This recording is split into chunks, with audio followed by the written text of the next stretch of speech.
bersifat materi. Singkatannya disebut nafkah. Nafkah, singkatan dari infak.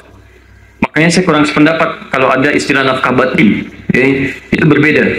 Jadi nafkah itu lebih kepada materi, sifatnya bisa uang, bisa makanan, bisa pakaian.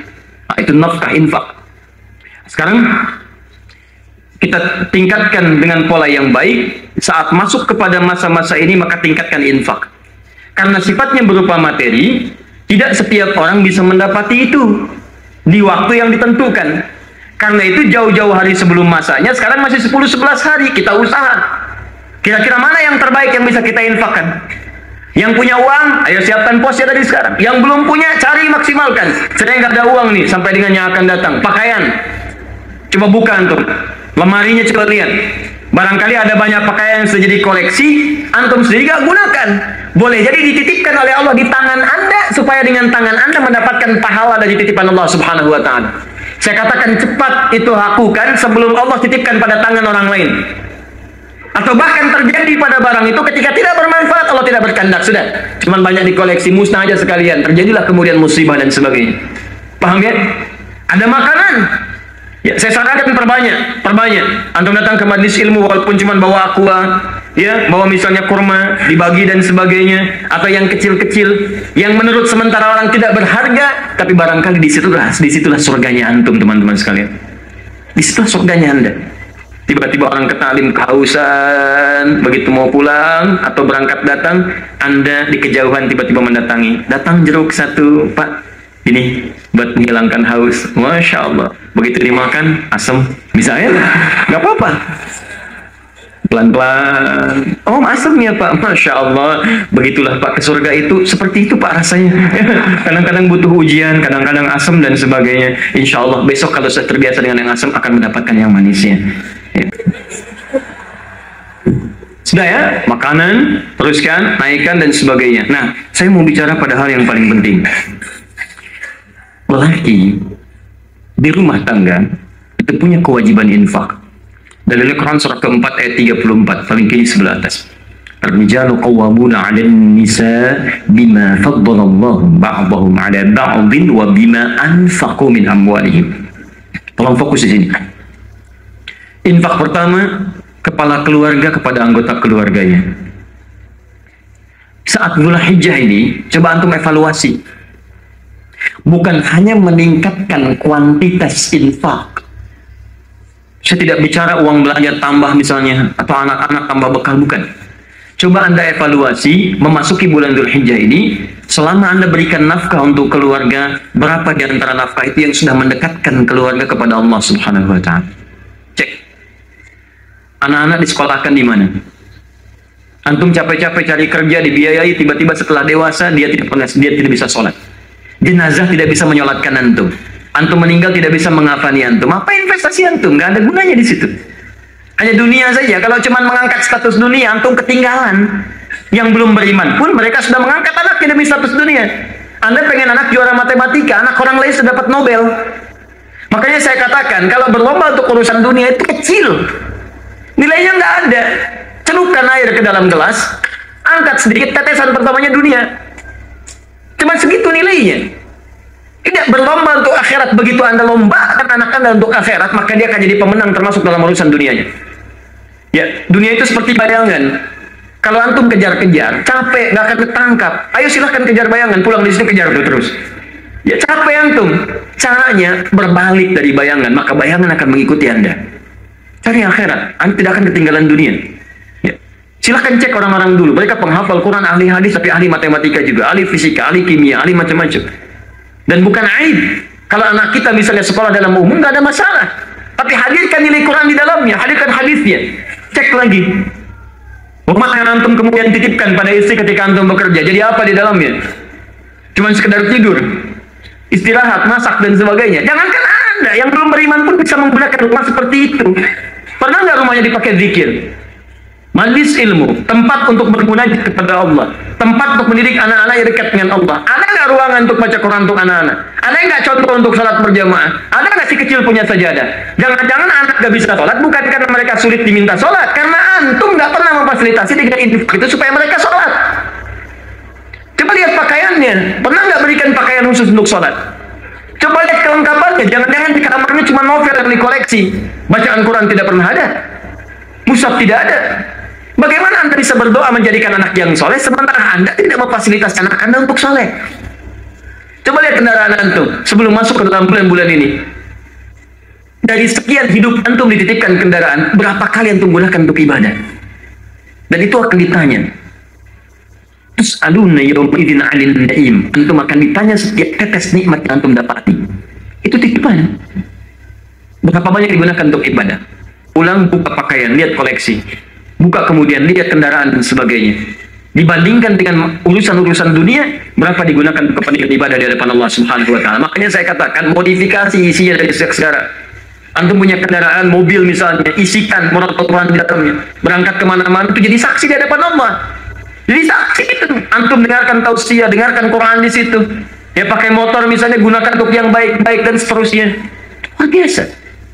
Dan itu indah. Kalau nggak percaya coba. Bikin visi dari sekarang, perbaiki keluarga, nafkah yang digunakan, gunakan untuk kepentingan nilai-nilai kebaikan sebagai tuntunan syariat. Maka Allah akan titipkan keberkahan di dalamnya. Ada seorang ahli Quran, tinggal di pedesaan. Suaminya bekerja sebagai buruh bangunan. Istrinya itu ngambilin kayu. Masya Allah, kadang-kadang tidak malu di sawah dan sebagainya. Tapi tahukah antum, istrinya hafizah penghafal Quran. Anak-anaknya penghafal Quran. Suami pulang ke rumah cuma 500.000 dibawa, tapi tidak pernah ada keluhan di lisannya. Yang dia katakan, Masya Allah, Alhamdulillah, Abi bawa uang banyak sekali. Setiap tamu datang dimuliakan oleh beliau, makanannya, segalanya, macam-macam, ada keberkahan di dalam.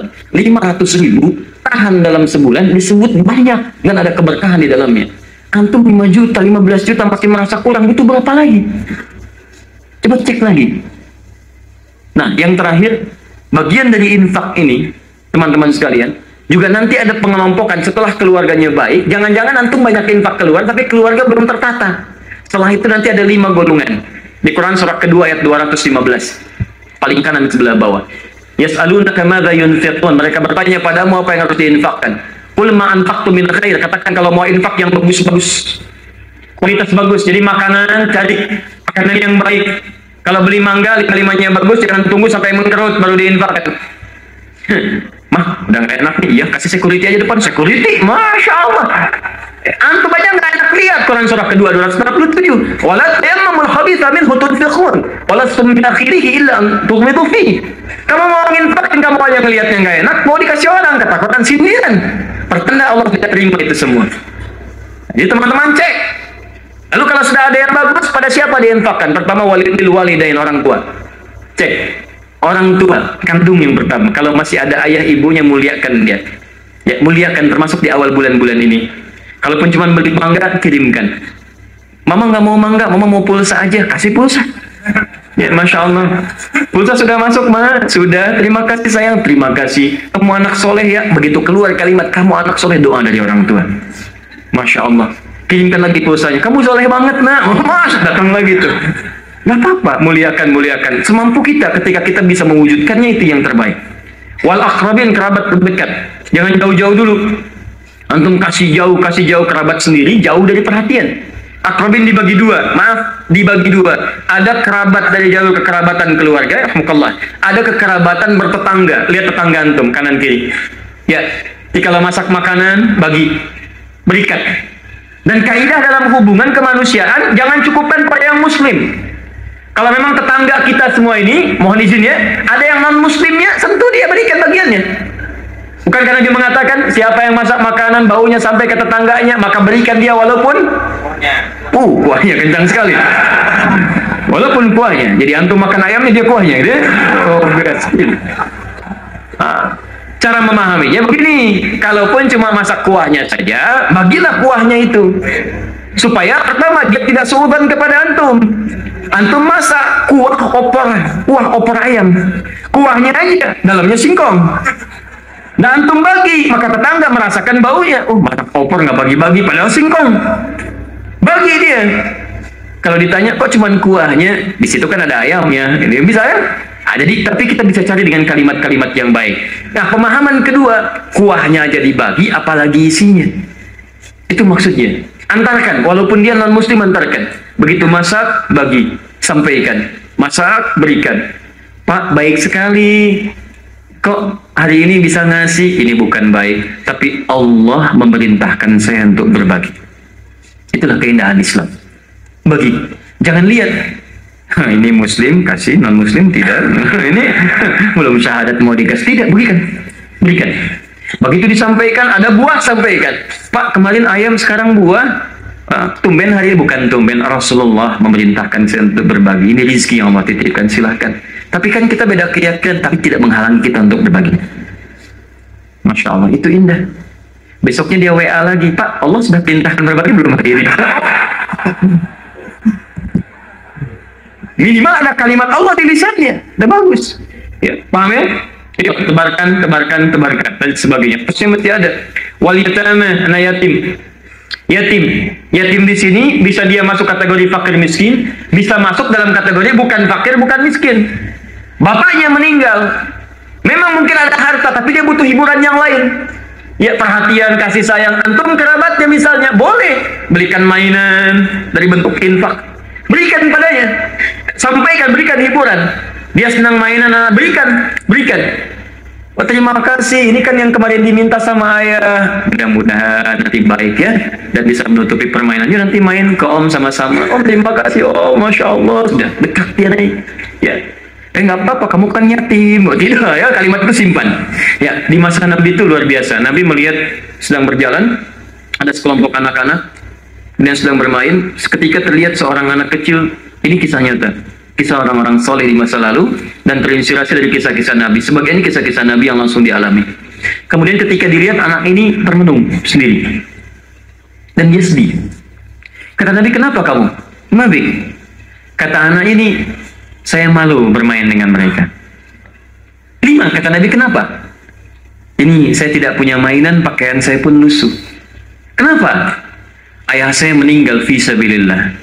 Tufian di fi sabilillah. Wafat ayah saya sedang berjuang jihad, dan saya kehilangan apa yang biasanya diberikan oleh ayah. Malu dia bermain. Kata Nabi, perhatikan kalimatnya. Lihat kalimatnya. Aradita an yakuna Muhammadun aban laka wal Hasan wal Husain ikhwan laka wa Fatimah ukhtan laka. Apakah mulai hari ini kamu ridha kalau Muhammad SAW jadi bapak yang akan merawatmu, Hasan dan Husain adalah saudaramu, dan Fatimah adalah saudarimu? Kata anak ini, bala ya Rasulullah, ya saya ridha. Begitu dia katakan saya ridha, maka Nabi seketika berikan pakaian yang terbaik, mainan yang terbaik. Kata Nabi, bermainlah dengan mereka. Maka dibawalah pakaian dan mainan itu, bermain dengan anak-anak tadi dengan begitu luar biasa gembiranya. Ketika gembira luar biasa, teman-temannya kaget, kok pakaiannya lebih bagus? Mereka bertanya, dari mana semua ini? Dikisahkan oleh anak ini. Ayah saya katakan saya bertemu Nabi, saya katakan ayah saya meninggal di jihad fisabilillah. Lalu Nabi mengatakan, apakah kamu ridho saya jadi bapak kamu yang merawat, Hasan dan Husain saudaramu, dan Fatimah saudaramu? Saya katakan saya ridho, maka saya diberikan semuanya ini. Kata mereka anak-anak itu, ya kenapa bapak kita nggak meninggal juga?